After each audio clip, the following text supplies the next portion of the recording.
Sure.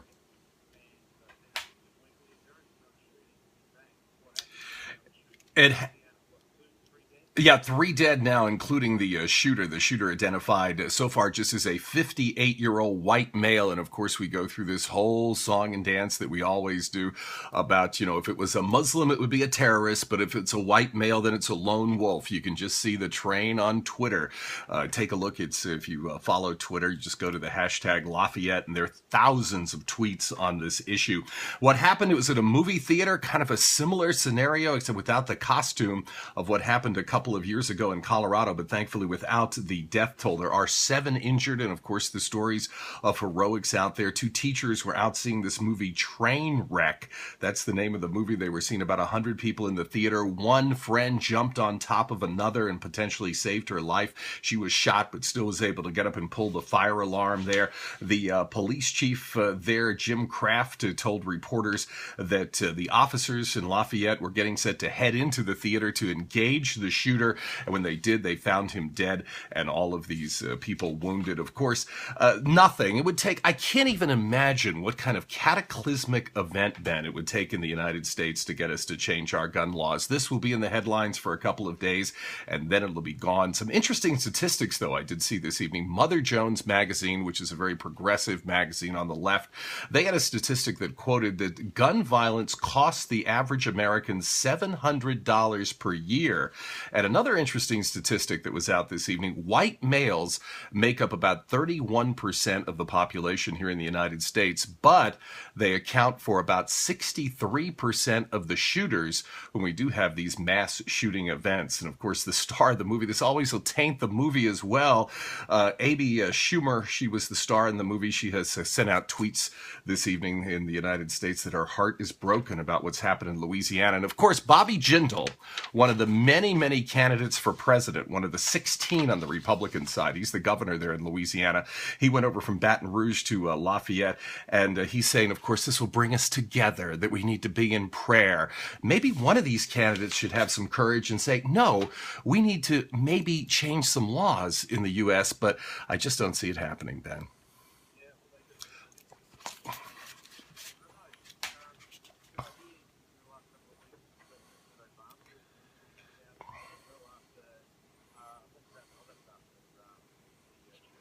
Sure.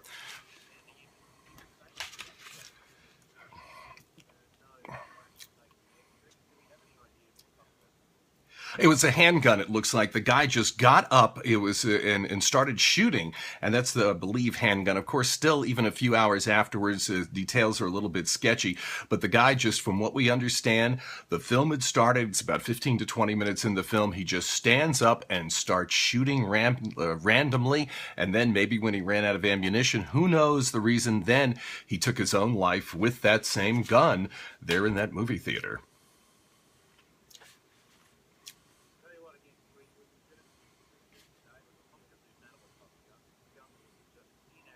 Right.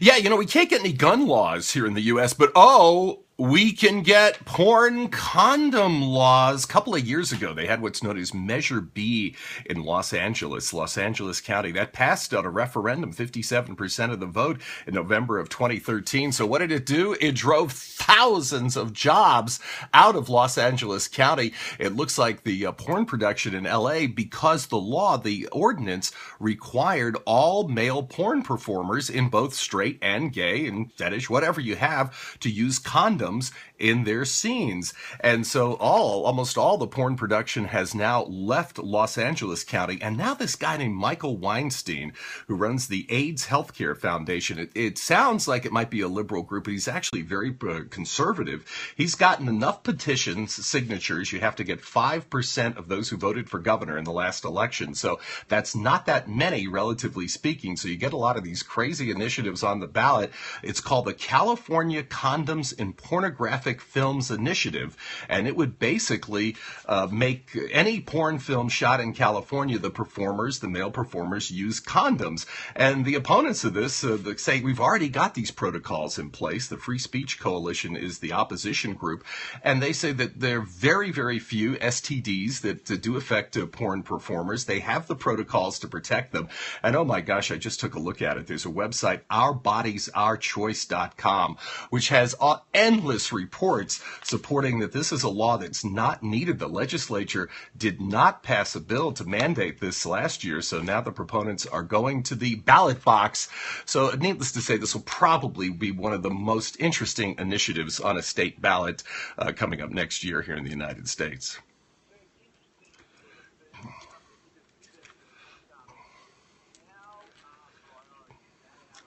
Yep.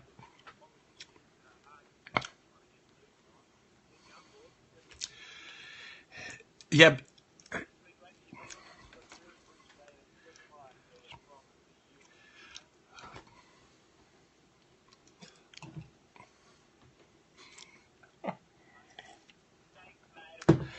Hey, no problem. Let me know when you need me again. We'll talk to you soon, Josh. Have a good weekend. See ya. Bye. Bye. All right, so there's three of you that hung with me. Thanks so much. And yeah, that's Skype. We're just on Skype. So it's amazing. We used to use the phone when I first started this. And still once in a while, if I'm at like a rest area or something like that, I have to, excuse me, it's the middle of the night, it's bedtime, that I still have to do it on the phone once in a while. But Skype is just a better and cheaper alternative, although, I have to pay a couple of cents a minute to dial into their phone because they're not picking it up on their Skype account. I'm actually using Skype to call into their phones. And that works pretty well. If I did it every day for them, I'd have a little different system set up. But working with multiple stations, it's just easier to do the Skype. So it's fun.